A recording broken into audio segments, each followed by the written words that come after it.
With the 5-year anniversary of Kingdom Hearts 3 coming up at the end of this month, I wanted to reflect on my overall experience with the game and what I think can be improved for Kingdom Hearts 4, which I hope to play before I'm buried 6 feet under.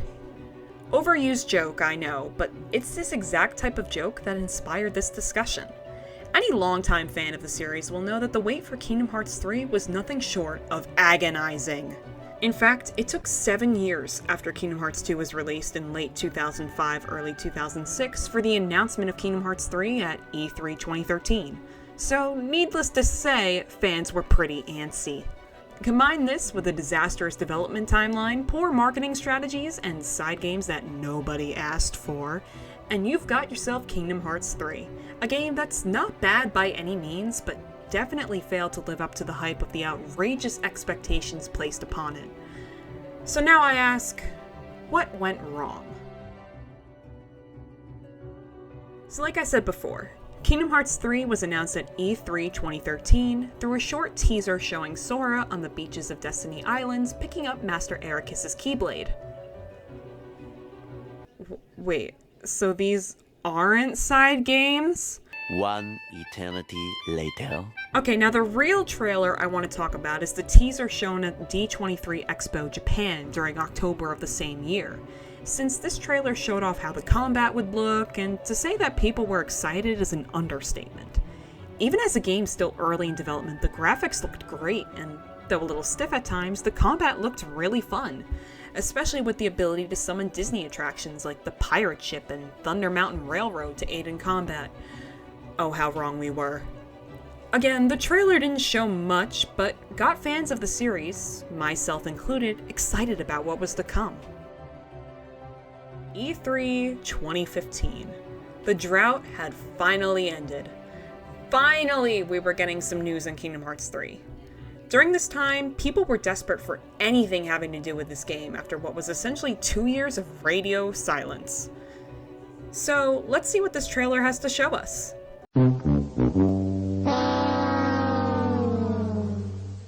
Okay, this was to be expected. Game development takes time, and if anything, I'd much rather play a well-polished game than a game that was rushed and released unfinished.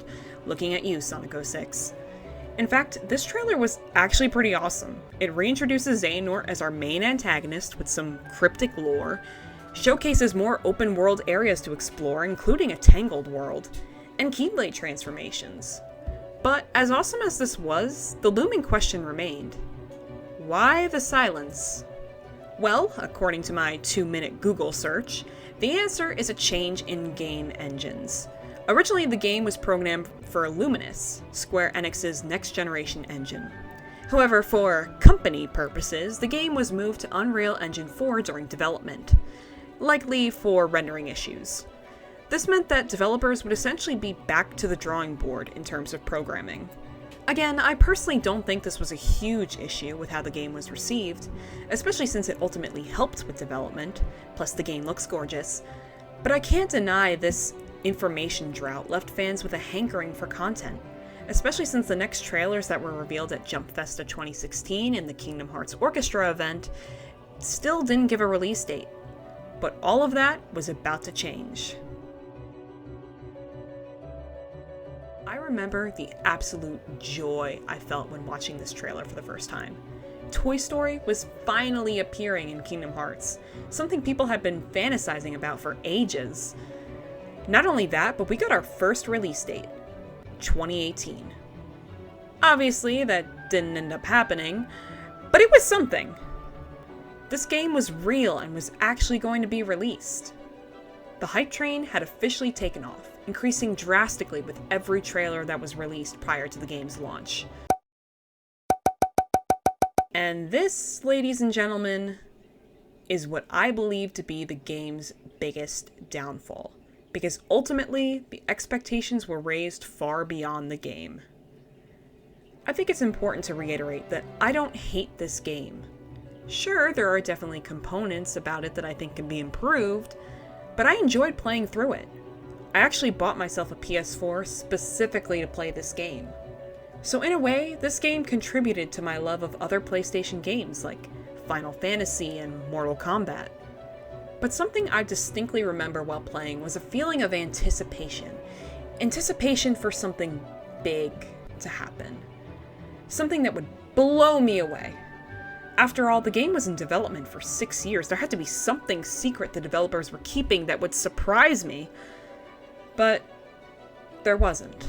I felt like I had already seen most of what this game had to offer before it had come out from watching all the trailers. I already knew every world that would appear in the game. I already knew what each of the new Keyblade transformations looked like and what they did. And I already knew most of the big story reveals, like Aqua becoming an emo girl, the return of characters like Marluxia, Larxene, and Vanitas, and Sora's breakdown at the Keyblade graveyard. Looking at the latter specifically, I remember seeing that moment for the first time and getting emotional even without context, but when watching it in-game, it didn't hit me as hard as I thought it would. So yes, I did enjoy this game and what it had to offer, but I couldn't help but feel left empty-handed. And I certainly wasn't alone. I first got into the series back in late 2013, early 2014, right around when Kingdom Hearts 3 was first announced. So there was only a 5-year gap between when I played the first 2 numbered titles in Kingdom Hearts 3. I mention this because it's not as though I prefer the previous titles because I have way more nostalgic attachment to them. I prefer them because of the experience I had playing those games for the first time. Instead of knowing exactly what each ability or combat option did, I learned through experimentation, finding out how I wanted to play my game based on what felt right to me. Instead of waiting to see when I would see certain moments, I was shocked at Sora's sacrifice, tearful at the end of Roxas's prologue, intimidated by the battles against the organization, and most importantly, confused as to what the frick frackety was going on. But in all seriousness, I was left feeling satisfied at the conclusion of these games because of everything I got to experience on my own. With Kingdom Hearts 3, I didn't get to experiment much, and I already knew what was coming. It's like reading the end of a novel or watching the end of a movie before seeing everything else. You already know what's gonna happen, so the moments that are supposed to be suspenseful don't have as much of an impact. And Kingdom Hearts isn't the only series to have this problem. For the past couple of years, I've avoided watching most of the late-game trailers to Pokemon games, and I've actually found myself enjoying the games a lot more. So, if there's anything you should take away from this video, other than that I am a nerd who cares way too deeply about a video game franchise targeted towards children, is that Kingdom Hearts 3, or any game for that matter, is best experienced by yourself. Not with the help of the internet, but by experimenting with the game. And who knows? Maybe you too will find enjoyment in a game series with moments like this. Say, fellas, did somebody mention the door to darkness?